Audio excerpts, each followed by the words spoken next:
morning. Our scripture reading today is from the book of Luke, chapter 12, verses 6 and 7. Again, that's Luke 12, 6 to 7. Are not 5 sparrows sold for 2 copper coins, and not one of them is forgotten before God? But the very hairs of your head are all numbered. Do not fear, therefore, you are more valuable than many sparrows. Amen.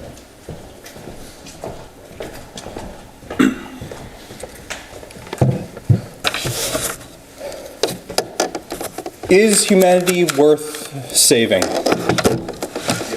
It is a fair question, I think, that we have in these times and probably throughout human history. Because mankind is pretty awful. It's not sugarcoat, it's not lie. Mankind is oftentimes very, very evil. And we have these things on the rise that we as Christians need to be aware of. The idea of nihilism, which I hope you've heard before. The rejection of all religious and moral principles and the belief that life is meaningless. And misanthropy, a deep dislike, distrust, or hatred of mankind stemming from the belief that in humanity's general flaws, vices, and failings, and manifests as cynicism, reclusiveness, or contempt for people. Now, if you don't believe me that these things are on the rise, well, then I would have you look at the amount of suicide we have in our world today. It is quite high. It's around 12. It is the 9th leading cause of death in Canada. I think that's even higher in the United States.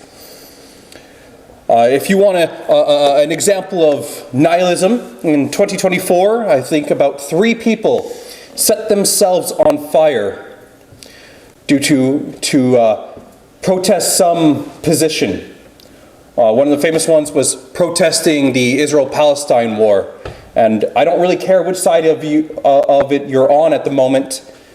You have to be very, very depressed to feel like the only thing that you can make your life worth is to literally set yourself on fire for a cause that is nowhere near your nation.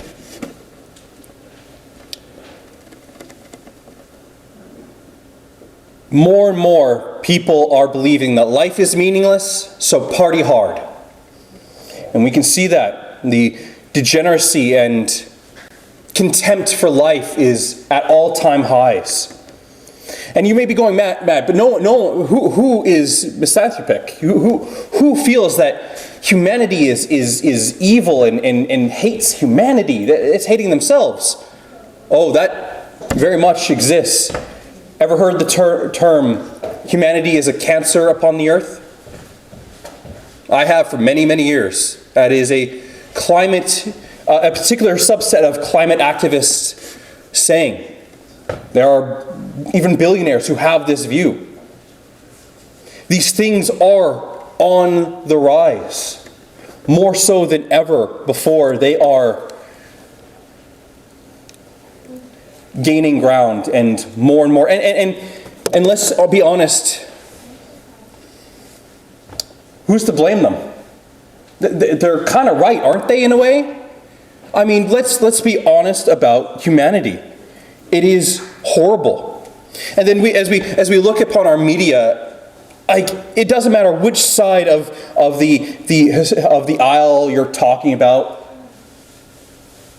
It's showing the negative.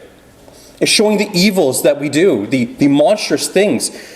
History, which I'm a big fan of, is just a record of the evil things we've done. It is horrendous, the things that we have done throughout history and things we do right now. And it's so obvious why many feel nihilistic or misanthropic, because that's what our society is focused on, I would say. That might be maybe going too far, but I think that's a fair assessment. From the evils of World War II, which are drilled into us as kids in high school, and I think fairly so. I'm not saying that's a bad thing. I think we need to know these things. Or the monstrous acts of Genghis Khan. Or the horrors that the Romans would commit. And that's just prime examples, From the beheadings of the Aztecs, the downright terror campaigns of the Assyrians. The world and history is filled with the depravity and evil of humanity. It is on full display for anyone to look at and go, wow, why is humanity so awful? Why is humanity so evil? Why does humanity keep doing such terrible things to each other, to nature, to anything it comes near?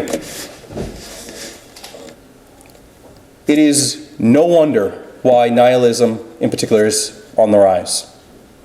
I think each one of us has probably even felt it at times, or misanthropic. I mean, how can you not feel disgust for humanity when you hear some of the things? I know I felt it. Where you just go, humanity is awful. Something like someone throwing a newborn away. I know there's little ears in the audience, so I'm trying to be a little bit better about how I say that. It's no wonder. I've felt this way. I think many of us have as well. I've heard it from my loved ones. I've heard it from people around. I think everyone has felt this way. Maybe that's too far, but I think the odds are in my favor on that one, that everyone has felt that way, that you just look at humanity and go, you disgust me. You're awful. You're not worth the time, the thought. Even the Bible shows many, many instances of the evil humanity can inflict. I mean, in a lot of ways, that's kind of the point. Look how awful we are. We need saving. We need to be better. But in these moments, I think it's fair to ask yourself, are we worth saving? Is it worth this disgusting species to be saved, to have something more? I have a saying for you, and it's my saying. I get to claim this one. I'm not giving it to Benjamin Franklin or some of these other great quotes. But humanity is the most evil, disgusting, monstrous creature on this planet. Simultaneously, they are the most loving, kind, self-sacrificing, and wonderful creature on this planet. We focus so hard sometimes on the evils, and with rightly so. Let's be honest here. There's a reason to do that, because we do need to know what we've done wrong so that we can hopefully fix it. But sometimes in that we lose that humanity is actually worth saving. That humanity is good. Humanity is not necessarily evil all the time. I'll put out a bold claim for you right here, right now. That for every instance of evil, torture, and monstrous acts that humans have ever inflicted upon one another, there is just as many of the exact opposite. There's just as many instances of humans being wonderful, loving, and self-sacrificing to each other. We just sometimes don't always dwell on them. They're not always told to us. Like I said, our media alone, you look at the news, it's exclusively negative. Number one, because it gets clicks, it gets views. We are motivated and driven at times by anger. This is true. We've even proven this scientifically. Anger gets us to look at things. It invokes a response from us that things like the YouTube algorithm or media companies utilize to get more clicks, to get more views so they can sell more. Now, is that negative? Yeah, probably. I don't think it's necessarily evil. They're trying to survive too. But it is something we need to watch. And again, we do need to know these instances of terribleness that humans have committed. And as we lose this idea sometimes as we lose this idea that humans are worth saving, we have verses like this in Luke 12, 6-7. A sparrow is being sold for 2 copper coins in the markets, and Jesus is telling everyone, not one of them is forgotten by God. Sparrows. We could even put it to like pigeons, later on. Often, I think many of us agree with this. Pigeons are flying rats. They're very, very annoying. They poop everywhere. They're terrible. Every single one of them is known and thought about by God. God does not forget a single one of those things. Let's make it even more annoying with mosquitoes. Like, how much do we hate mosquitoes? We'll try and kill hundreds of them. I think rightly so during the summer months, but every single one of them is thought about and considered by God. He knows every single one. Jesus tells us here that the very hairs on your head are all numbered.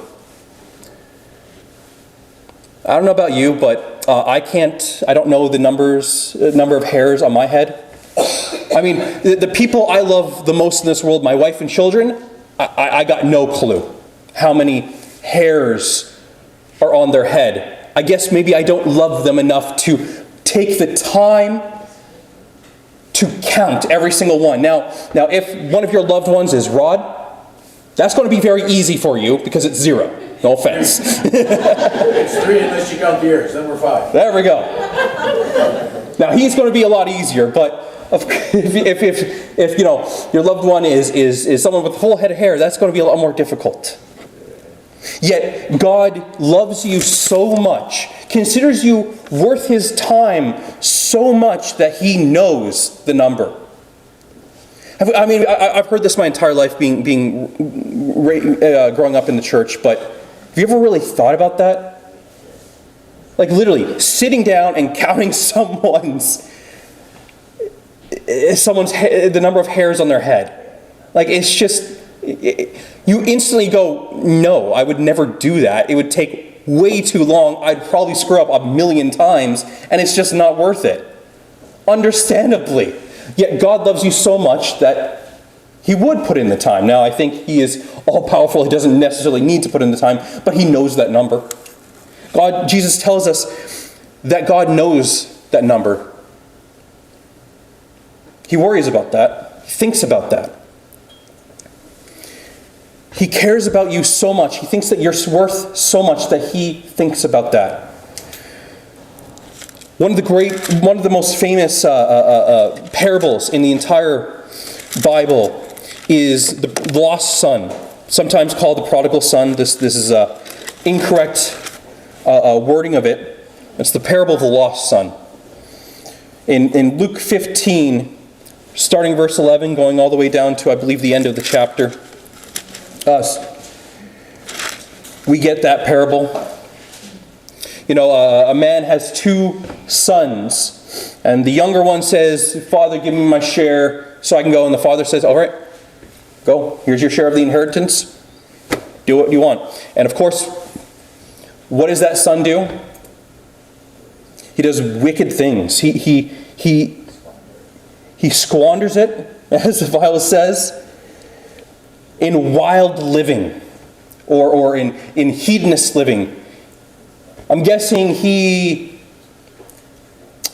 again, small ears, so he goes to unscrupulous women probably quite a bit, and takes a lot of mind-altering substances, and I don't know what, but I'm getting the feeling he lives a rather depraved life. He doesn't live a Christian life. He doesn't live a good life even. He lives a pretty pleasure for the moment, short-term, party as hard as he can kind of life. So much so that when he wakes up in a pig pen, basically, or feeding pigs, and looking at what the slop the pigs eat, because if you don't know, pigs will eat literally anything, even humans, in fact. He looks at the slop they're eating and goes, "Wow, I wish I was eating that." How low. This is why I think it's pretty depraved lifestyle he lived. Pretty sad life he lives. that he gets to that point where he can look at the pig slop and goes, man, that looks good to eat. You got to be pretty low, because I personally wouldn't want to eat something like that. And so he says, you know what, maybe I can just go back and become a hired hand. And he heads back, and of course I'm paraphrasing this, because the point I want to get to is that starting in verse 20, so he got up and went to his father. But while he was still a long way off, his father saw him and was filled with compassion for him. I'm guessing the son did not come up in nice clothing. He probably looked pretty bad. You know, one of those moments where you look at someone and go, are you dying? Again, I'm a little bit kind of guessing a bit here, but I think it's heavily heavily suggested in the text that this guy is not looking good. His life's not good. And the father sees compassion on him. The son who rejected the father, who rejected everything about him and said, I don't want to have anything more to do with you. I'm going. Give me what you owe me, and I'm leaving. The father had compassion on him. He ran to his son, threw his arms around him, and kissed him. The son said to him, Father, I have sinned against heaven and against you. I am no longer to be worthy to be called your son. So the son, here's the thing, the son gets it. He's had that wake up. He's had that understanding, and he knows what he's done. He knows, I don't deserve the esteem that is being the son of a landowner, son of a good man, and I've also sinned against heaven. He knows what he's done. But what does the father say? But the father said to his servants, quick, bring the best robe, the nicest the nicest garments I have, bring them out, and put it on him. Put a ring on his finger and sandals on his feet. Maybe, I'm wondering if he was barefoot. You know, it wouldn't have been, I doubt there was paved roads. If he's barefoot, his feet are probably bleeding.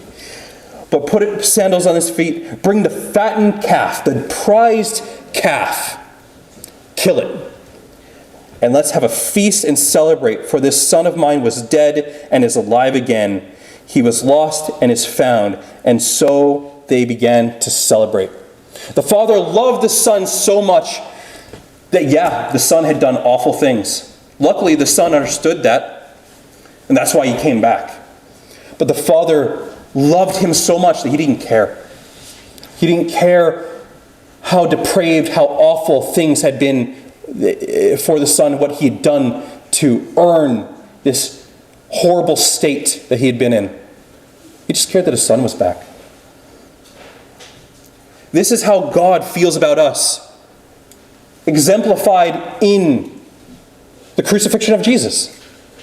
So God so loved the world, not the planet Earth, us, that he gave his one and only son to die on the cross, torture, for the forgiveness of sins, so that we might be with him for eternity. God knows all the depraved things humans have ever done, all the depraved things we've ever done. And yet he still sent his son to die for us because he thinks you're worth it. He has hope for you. He loves you so much that he wants to be in heaven with you. Jesus has joy in spending eternity with us, I think. The reason I think it's in James that it said Jesus has joy for the coming eternity. I wish I wrote it down because I forgot that part. But it's not because Jesus was excited to be in heaven. No. Jesus had already been to heaven. He knows what it was like. He left heaven to be with us. He's excited for us to be there with him. He wants us to be there. That's how much he thinks you're worth. That he cares about the sparrows, he cares about the pigeons, the mosquitoes, but he cares even more for you. We often forget this. It's just a fact of life. And again, we can't ignore the evil things that humans have done and continuously do. We might love certain people more. It's easy to love our family members. It's much harder to love the people who hate us. And let's be honest, there are people who hate us. There's people who hate Christianity. There's people within our own government right now that hate Christianity and try and bring laws forth that would effectively outlaw Christianity. Now, I think they're in a small number, but there is those people. Now, hopefully, I think there's people who are, in our government who are saying, okay, that's ridiculous, but there are people who hate us, who hate what we're doing right now, all across the world. There is. And it's easy to hate them right back. It really, really is easy to hate them right back, but we can't. We have to have that hope. We have to remember that God calls us to be better than ourselves, to be more than ourselves. We have to have hope in humanity, and that humanity is worth saving and is worth fighting for. It's worth dying for. That's what the first century Christians did. They went through horrendous torture. It's funny that the word hope is used around 80 to 90 times in the New Testament, a huge amount of them being in the book of Romans, who are the ones that, as far as we understand, is historically true. The emperor, man, I'm forgetting my emperors at the moment. Well, what is his name, Isaac? Caesar Augustus. Wrong one, sorry. The Emperor Nero, thank you, sorry. The Emperor Nero would take Christians and burn them alive on the streets of Rome. Now, maybe he didn't party while they were burning and screaming and suffering and dying, but he maybe did. As far as we understand, that's historical truth, is that the early Christians who that letter of Romans was written to, within their lifetime, most of them, would be strapped to wooden poles and set on fire. And the word hope is used more time in that book than anywhere else in the New Testament. Because humans are terrible, but we have to have hope that they can be better, because they can. And they are still worth fighting for. We can see a tremendous amount of evil in this world. But here's where I want to kind of segue into some stories for you. Because we can see a tremendous amount of love in this world. Now, we have the love of Jesus, and that is a constant reminder, and luckily we come here each Sunday to be reminded of that love. I think it's also useful to have reminders of the kind of love there is, even outside of Jesus and his greatest example of love. I have a few I want to tell you. And these are actually like documented. I've watched the videos to them. These are real. Particularly the second one, which is almost sometimes hard to believe. The first is much lighter, but there's this man went into this coffee shop, and he bought a coffee and was waiting for it to be brewed. He went out and he started praying, and honestly, I've watched the video. It was kind of weird. He put his arms across his chest. I don't know why. Not the point. But this young man, apparently 9 years old, saw this guy and thought he was homeless. He walked up to him and said, "This is all I got, but I want you to have it." It was $1. 9-year-old kid, all the money he has, says, "Here's $1," because he thinks this guy's homeless and wants to help. So this man, who turns out is a millionaire, says, no, I'm going to do the opposite. I'm buying you lunch. And bought bought the young man breakfast. He went in, asked the dad if he could buy him breakfast. He was like, yep. Then later on, because of the generosity of the kid, this millionaire who owned a store, I don't know what it is, apparently he's a YouTuber and has a show and stuff, but he owned this store and let the kid just, you know what, this 9-year-old kid, here's my store, anything you want, fill up a cart. Because of the generosity, the rich man then showed generosity back. How wonderful is that? And this is just not in the context of even scriptures, it's just good to know humans are good sometimes. That humans do good things to each other. That this young boy would go, I'll give everything I have to someone who I think needs it more. I mean, I've seen this even in my own son, who's tried to, when my daughter needs to be punished, he'll I'll take the punishment. It's like, well, that's incredibly noble of you, Isaac, but Jenna's earned her punishment. But I got another story, and this one I think about every couple of months. And I encourage you guys to find stories like this for yourselves. Ones that will remind you that humanity is wonderful. Typically, it might always involve children, but I don't know, because maybe it's because you see that more in children, the generosity, the selflessness. But this is a true story.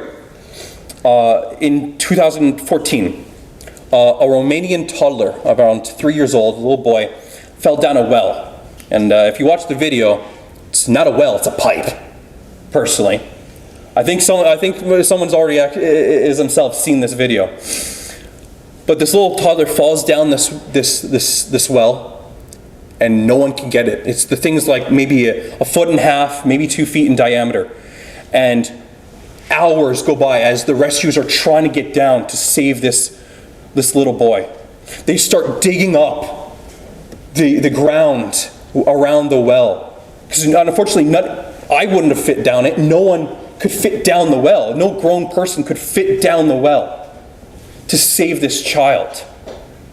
And it's a deep well. They're digging, but time's starting to run out. So this young man, this young boy, of 14 years old, says, I'll go down. It doesn't just go down. I'm pretty sure they stop and go like, kid, not only, yeah, you'll fit, but understand, you have to go down head first. And there's no guarantee you won't come back up. He could get stuck too. The kid could get stuck as well. This might be a one-way trip. And the kid says, I'll do it. It's bringing a little tear to my eye right now. It's getting me emotional. This 14-year-old kid was willing to die to try and save a toddler. And so they lower him in, head first. Again, if you've ever been upside down, it actually doesn't feel that good. Being upside down is not good for you. It's not how we operate. And he's upside down for a while. And goes down, grabs the toddler, they pull him up, and they're both hopefully still alive to this day. I don't know, but they both survived that. An incredible act of love and selflessness. Incidentally, the boy's name was Christian. But there's billions of stories like that. Maybe you've even had some in your own life. My parents might be a little bit shocked about this little story, but this is one that happened to me. I was playing in the back alley. Now, before you think, now this is the 80s or the early 90s, so we didn't care as much. And I often played in the back alley of our old house. But I'm off in La La Land playing, and this car is speeding, or not really speeding, but going along the back alley, moving pretty good. I don't hear it. I don't see it. It's 6 feet away from me when I hear a bang.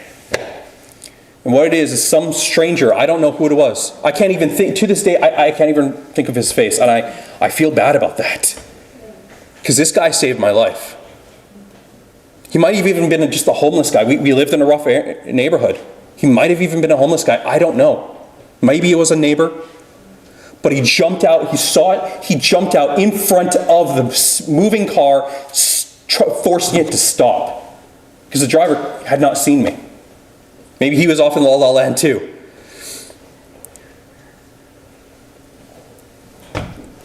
I'm alive because that guy was willing to risk something and get in the way of that car. Hopefully you have stories like this. And if not, find stories like this and hold on to them. Because there are a lot of stories that will be shoved in your face of how evil humanity is. And again, We need to acknowledge that. It is true. Humans are evil at times. Humans do evil things, I should say. We're not inherently evil, but we do evil things.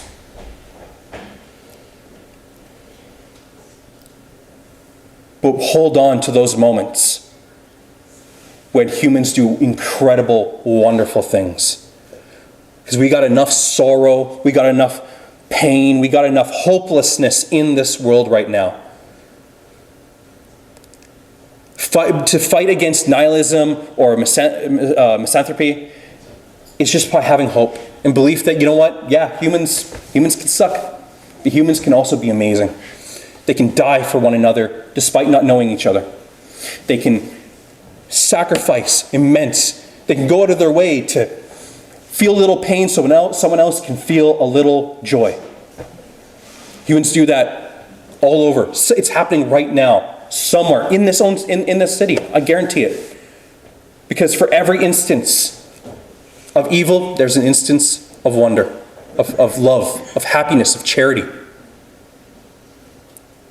We just need to hold on to those sometimes. And it's not to say, again, that we don't acknowledge the evils humanity has committed. That's not wise. That's not smart, even. There's a reason why the Bible does constantly talk about how monstrous humans can be. Because we need to acknowledge that. And understand that we do need saving. But we also need to remember that we are worth saving. First, because God says that we are worth saving. That is the number one reason. God says we are worth saving. Because He loves you and has hope and joy for you. But also because we are worth saving to each other. That we are worth saving because of the joy and love that we can show one another. To strangers, to people we don't know. Hold on to those moments in a dark world. That will help you be that light. We were talking about it a little bit this morning of the light upon the world. You can't be the light upon the world if all hope is gone.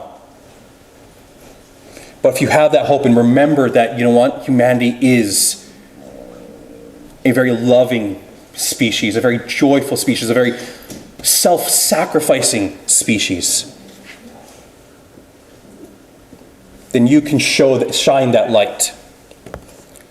As we stand and sing our song of invitation, let us remember to hold on to those moments of hope. Though they may seem fleeting at times, they are not.